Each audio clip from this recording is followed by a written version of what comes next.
reaksi saya juga saya emosi, saya berdiri, saya tahu Anda sekjen partai tapi Anda bukan Tuhan. Sebelum ke Saiful ya. Nah pada waktu saksi komunikasi via WhatsApp dengan Doni Tri Istiqomah tadi ya. Apa yang disampaikan begini? Ingin segera disampaikan itu apa? Disebut nggak pada waktu itu? Ada pesan siapa gitu yang ingin disampaikan segera? Saya lupa Mas, tapi itu ada dalam chat semua deh.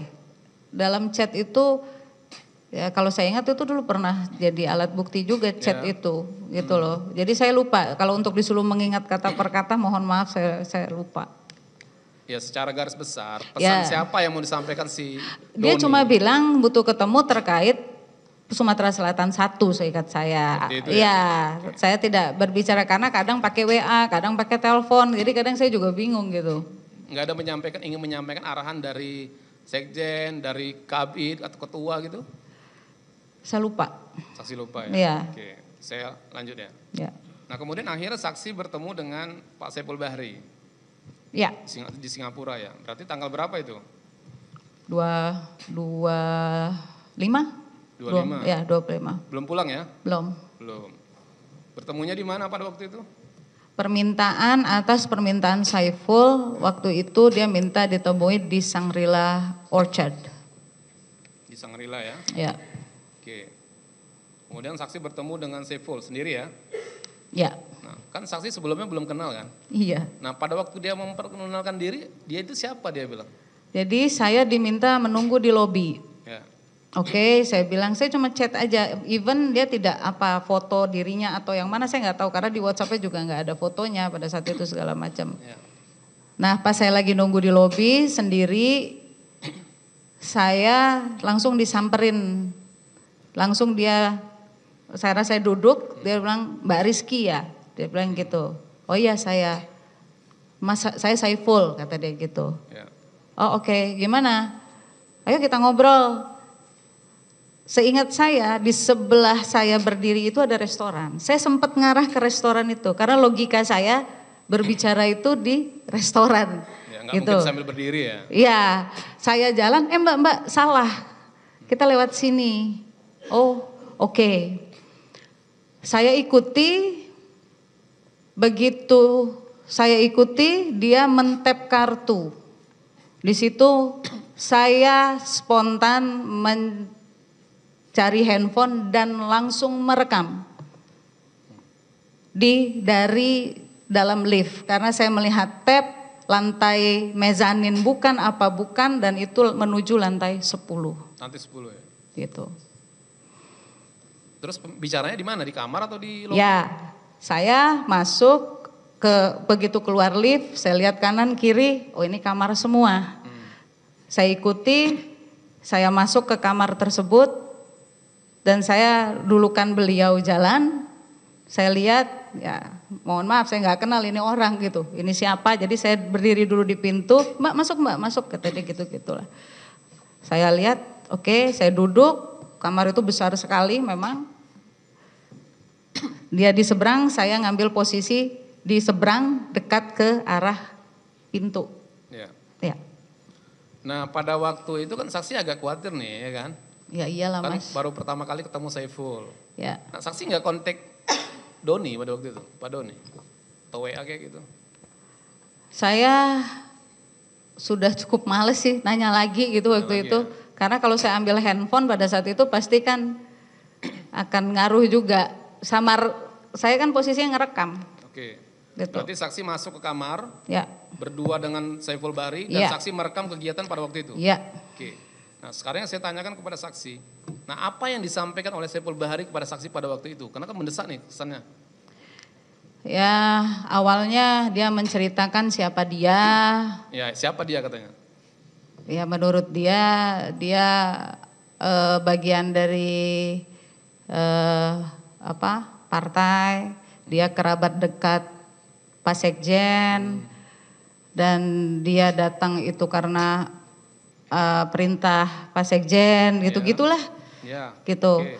Nah, kemudian setelah basa-basinya itu menceritakan itu baru saya yang menanyakan ini intinya apa ya? Saya bilang gitu. Betul.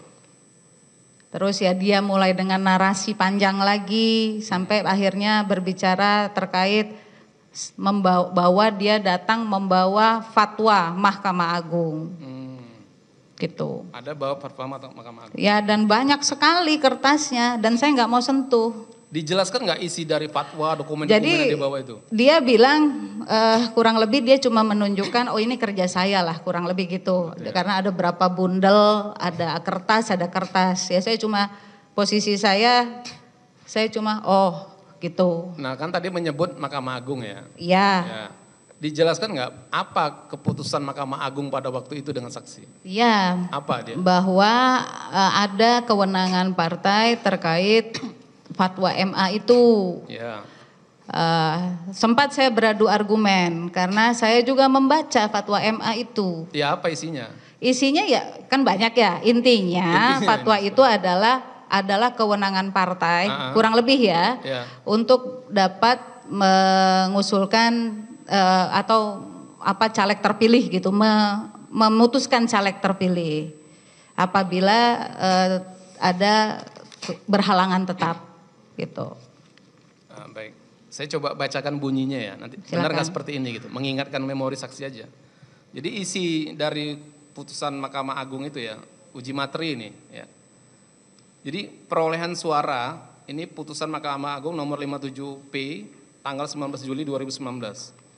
Perolehan suara calon anggota legislatif yang meninggal dunia untuk pemilihan anggota DPR dan DPRD dengan perolehan suara terbanyak seharusnya menjadi kewenangan diskresi dari pimpinan partai politik untuk menentukan kader terbaik sebagai anggota legislatif yang akan menggantikan calon anggota legislatif yang meninggal dunia tersebut dengan tetap memperhatikan peraturan perundang-undangan. Seperti itu bunyinya, saya ingat. Saya tahu isinya bukan dari Saiful, saya membaca. Karena kan kalau putusan Mahkamah Agung bisa diakses. Bisa ya? Iya, jadi saya pada saat sudah mulai media kan mulai ramai pada saat itu saya mencari tahu. Nah, Saiful membawa itu bukan bundel juga, jadi kayak amplop coklat. Amplop itu tulisan depannya Mahkamah Agung. Jadi dia bilang saya membawa fatwa, saya bilang saya nggak peduli.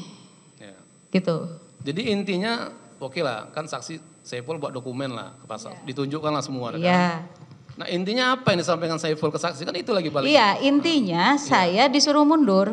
Saksi diminta mundur sebagai caleg terpilih. Betul. Tujuannya supaya apa? Supaya atas nama saudara Harun Masiku ini bisa menduduki posisi DPR RI terpilih gitu. Untuk dapil Sumsel 1. Iya. Oke. Nah saksi ya, kan saksi kan baru pertama sekali ketemu dengan Pak Saiful. Betul.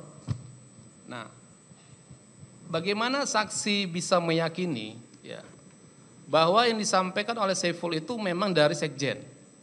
Jangan-jangan nih, kita kan khawatir nih, jangan-jangan Saiful Bahri ini hanya mencatut nama, kan seperti itu ya? Betul. Nah, bagaimana saksi membuktikan bahwa benar ini ada pesan yang disampaikan oleh Saiful setelah dihubungi Doni tadi dari Pak Sekjen? Bagaimana? Yang pasti yang saya pahami, perintah Sekjen itu keluar dari mulut Saiful berkali-kali. Dan kemudian di hadapan saya untuk mengkonfirmasi tersebut, dia teleponlah Doni Tri Istiqomah. Gitu loh.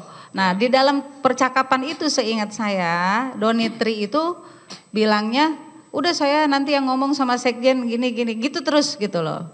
Jadi masalah faktor kedekatan dengan Sekjen atau atas perintah Sekjen itu yang saya pahami based on verbalnya dari Saiful Bahri dan Doni Tri Istiqomah karena ada percakapan di telepon itu. Karena ini saya loudspeaker ya biar si Rizkynya dengar gitu. Jadi Doni mengkonfirmasi Saiful mengkonfirmasi ke Doni karena saksi menolak untuk mundur. Iya, karena saya ngotot, saya bawa data tidak diterima sama Doni Tri kemarin. Kok tiba-tiba saya disuruh mundur dengan yang kurang lebih di dalam percakapan antara Doni dengan Saiful sama-sama menanyakan data C1. Kan lucu buat saya gitu loh. Apakah saya meyakini itu Kalau bicara faktor kedekatan ya yang namanya berulang kali dia menyampaikan itu ya saya mendengar iya aja gitu loh. Ya, baik. Nah, saksi ya. Kan timbul juga tanda tanya ya. Kenapa saksi suara terbanyak 44.000 harus diganti dengan Harun Masiku yang hanya mendapat 5.000 suara? Saksi tahu nggak apa alasan kenapa saksi disuruh mundur dan Harun Masiku yang harus naik gitu? Sampai detik ini, hari ini saya duduk di sini pun saya tidak tahu kenapa alasannya. Nggak tahu ya? Nggak. Ya, karena ada caleg nomor 2 kan, yang suaranya terbanyak juga ya, caleg nomor 2. Di bawah saya itu pasca almarhum meninggal ada kurang lebih 3 atau 4 orang yang suaranya jauh di atas Harun Masiku. Ya. Jadi saksi nggak mengetahui kenapa harus Harun Masiku gitu? Yang menyampaikan kenapa harus Harun Masiku itu hanya Saiful. Saiful ya. Lagi-lagi Saiful. Oke. Baik, saksi. Nah kemudian akhirnya kan saksi menolak ya. Betul. Pada waktu itu ya. Kemudian saksi pulangnya kapan? Saya pulang 26 September 2019. Iya. Nggak ada komunikasi dengan Doni dan Saiful lagi? Mereka ngubungin saya lewat WA, telepon. Kapan itu? Ya 26 itu minta data. Saya nggak saya ladenin. Ya. Karena saya yakin lah masa partai kita nggak punya data, ya mereka minta data saya buat apa gitu loh. Baik. Nah kemudian saksi ada nggak mengkonfirmasi permintaan mundur yang disampaikan Saiful yang katanya dari Sekjen ini kepada Sekjen sendiri? Tanggal saya lupa kurang lebih mungkin setelah hari itu, kalau saya nggak salah 27 September kalau saya tidak salah, itu saya ada surat. Ya. Tapi judul surat itu konsolidasi kalau saya nggak salah. Surat tanggal berapa masih ingat? Yang saya ingat tuh saya bacanya 27 September sih. Oh, acaranya di tanggal 27 September Iya, 2019. Di iya. mana? Di Dewan Pimpinan Pusat Partai. Ya. Yang ditandatangani oleh Pak Sekjen dan Ketua Badan Kehormatan. Pak siapa? Komarudin Pak Watubun. Komarudin Watubun. Nah pada saat saksi mendapat surat itu saksi mengkonfirmasi ke siapa? Ini surat mau ketemu siapa nih saya gitu? Langsung ke Pak Sekjen. Saksi WA langsung? Ya. Tanggal berapa saksi WA? 20 itu pokoknya hari ketemu itu. Oh jadi surat itu tanggal 26, saksi mendapat surat terus saksi konfirmasi ke Sekjen. Iya, iya. Arahan Pak Sekjen apa? Enggak, saya langsung datang juga. Gitu loh. Ya. Nah ketemunya dengan Pak Sekjen ini kapan? Ya 27. Oh tanggal 27-nya. Mm-mm. Oke. Saksi bertemu dengan terdakwa di tanggal 27 ya. Ya. Nah kemudian apa pembicaraan pada waktu itu?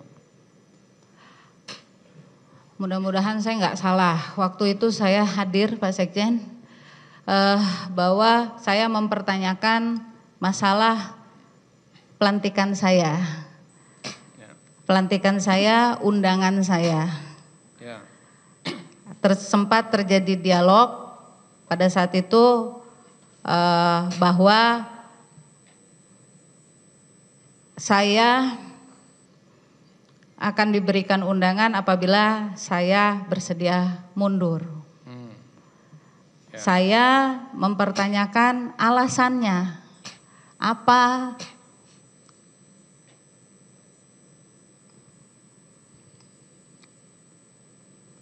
Apa alasan saya disuruh mundur pada saat itu? Karena saya juga saya kader partai, saya bekerja buat partai ini juga, dan waktu itu saya jujur saya sudah sedikit emosi karena capek. Saya capek, saya terus-terusan gitu. Nah pada saat itu saya paham mungkin Pak Sekjen juga capek, beliau emosi, saya emosi, sampai beliau menyampaikan bahwa ini perintah partai. Ini mohon maaf kalau saya agak mencoba mengingat. Saya bilang saya akan mundur apabila saya mendengar langsung dari Ibu Ketua Umum pada saat itu. Dan Pak Sekjen menjawab, dan itu yang saya tidak akan pernah lupakan karena agak kaget untuk pertama kali saya bisa berinteraksi. Saya ini sekjen partai. Di situ reaksi saya juga saya emosi, saya berdiri, saya tahu Anda sekjen partai tapi Anda bukan Tuhan. Itu yang saya sampaikan. Waktu yang singkat Pak Sekjen tapi sangat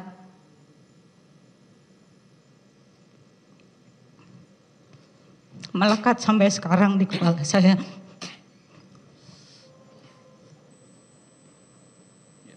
Baik, saksi ya.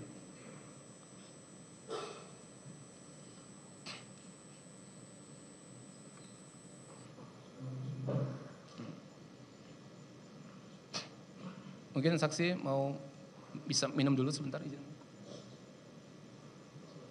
Tisu. Tisu ya.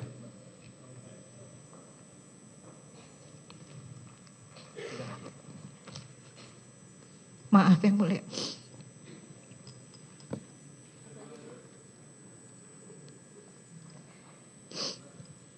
Ya, dan saya emosi, saya jujur saya akui saya emosi pada saat itu. Dan memang dilerai oleh Pak Komarudin Watubun, saya langsung meninggalkan ruangan. Saya meninggalkan ruangan dan habis itu saya langsung pulang. Baik saksi ya, kita ini kan ingin mencari fakta ya. Jadi kan terjadi perdebatan antara saksi dengan terdakwa pada waktu itu kan seperti itu ya. Nah apakah setelah saksi mengatakan Anda bukan Tuhan itu kemudian terdakwa ada menyampaikan lagi gitu? Yang saya ingat sudah saya sampaikan, yang saya ingat ya dalam hari ini ya. Untuk mengingat kembali. Saya bacakan ya saksi, saya bacakan yang mulia. BAP nomor 14 yang mulia. Saksi ya, saya bacakan supaya ya setidaknya mengingat memori ya. Pada saat itu Hasto marah dan menggebrak meja, mengatakan saya ini sekjen. Kemudian saya spontan berdiri dan mengatakan Anda bukan Tuhan. Kemudian Hasto mengatakan Anda melawan saya. Kemudian saya jawab iya, saya melawan Anda tapi bukan partai. Ada ucapan seperti itu? Ya. Ada ya, baik. Nah kemudian tadi kan saksi mengatakan saksi akan bersiap mundur ketika saksi sudah bertemu dengan ketua, ibu ketua ya. Jadi saksi ketemu dengan ibu ketua? Enggak. Enggak jadi? Ya. Enggak jadi pada waktu itu? Ya siapalah saya mas, ketemu kan enggak gampang. Ya betul, baik. Nah kemudian saksi ya, ini pada saat proses pertemuan dengan terdakwa pada waktu itu, saksi menyampaikan enggak sebelumnya sebenarnya Saiful udah ketemu saksi di Singapura menyampaikan ini gitu. Makanya saksi bertanya ke terdakwa, kenapa saksi diminta mundur gitu? Enggak, saya enggak nanya. Langsung to the point aja, kenapa saksi diminta mundur? Ngapain lagi, kan gitu. Baik, saksi ya. Nah, ketika pada saat itu kan saksi langsung keluar dari ruangan itu kan. Saksi tidak bersedia mundur dan kemudian saksi kan dilantik. Ya. Pada waktu pelantikan itu apakah pada saat proses pertemuan itu apakah ada pembicaraan terkait dengan surat undangan pelantikan yang disampaikan terdakwa kepada saksi? Yang pasti pada saat menuju dari tempat dari hotel, kan kami dikarantina semua waktu itu. Dari hotel menuju itu saya dalam bus. Saya awalnya duduk di belakang sendirian, tiba-tiba didekati oleh di sebelah kanan, karena saya duduknya yang posisi jendela di bus itu, sebelah kanan saya Vita Ervina, di sebelah Vita Ervina ada Maria Lestari. Yang tiba-tiba menanyakan, saya kaget sebenarnya pada saat itu. Eki, undangan mana? Ya. Saya kan baru kenal di karantina itu. Sama gitu. Vita Ervina dan Ibu Maria Lestari. Iya, memang dari awal mereka mendekati saya di tempat karantina itu gitu. Awalnya saya nggak tahu siapa mereka waktu awal saya di tempat karantina, tapi pada akhirnya seingat saya mereka sendiri yang cerita siapa mereka segala macam. Saya cuma iya aja. Dari mereka itu siapa katanya? Ya maksudnya Vita, biar tidak ada missing link dari mana saya bisa kenal Vita dan Maria Lestari kan begitu. Nah kemudian saya naik bus. Sebelah kanan saya Vita, sebelah kanan Vita adalah Maria Lestari. Tiba-tiba saya lagi duduk ngadep jendela ini. Dia tiba-tiba, undangan mana? Bentar lagi ada petugas mau nanyain undangan. Undangan pelantikan ya? Undangan pelantikan. Waktu itu saya langsung jawab, undangannya sudah duluan berangkat ke DPR. Oh gitu, tapi ini dicek loh sekarang, gitulah kurang lebihnya. Dan karena Maria di sebelah Vita, ada undangannya gitu, cuma gitu doang ya. Cuma saya bilang ada, udah di. Nah disitulah saya aneh gitu, kok bisa orang di luar saya bisa tahu perihal undangan ini. Karena saya pun tidak bercerita ke siapapun, hanya ke suami saya dan juga ada 4 orang tim saya gitu. Ya, ada apa dengan undangan ini gitu? Saksi belum menceritakan masalah undangan di persidangan ini. Terkait pelantikan saksi, kenapa undangan itu? Ya kan kalau dilantik harus pakai undangan. Ya undangan saksi di mana? Ya yang saya tahu undangan saya di DPP partai. Waktu itu ada di siapa? Ya waktu itu saya mempertanyakannya ke Pak Sekjen. Masalah Pak Sekjen ngasihnya ke siapa kan saya nggak paham. Yang saya tahu secara organisasi, ya secara organisasi sekali lagi saya sampaikan bahwa itu harusnya adalah kewenangan DPP partai yang mungkin saja itu diketahui oleh Sekjen. Ya.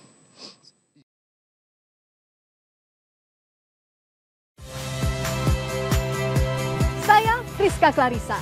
Saksikan program-program Kompas TV melalui siaran digital, pay TV, dan media streaming lainnya. Kompas TV, independen, terpercaya.